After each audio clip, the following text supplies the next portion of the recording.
Another great project. Finishing up now. The landscaper's finished up, threw in a couple of trees and some plantings around it. Beautiful patio in the back.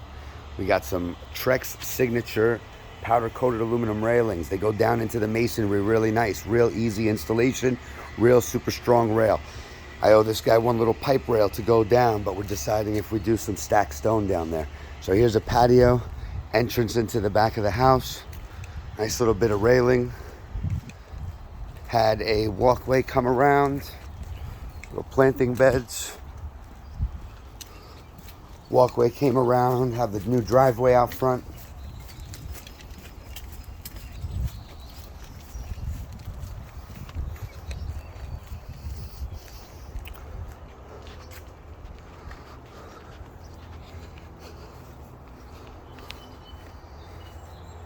Walkway to the front door, new porch. Trex Select saddle, Trex Transcend white railings, some posts, HB&G, permacast, square, 10-inch posts.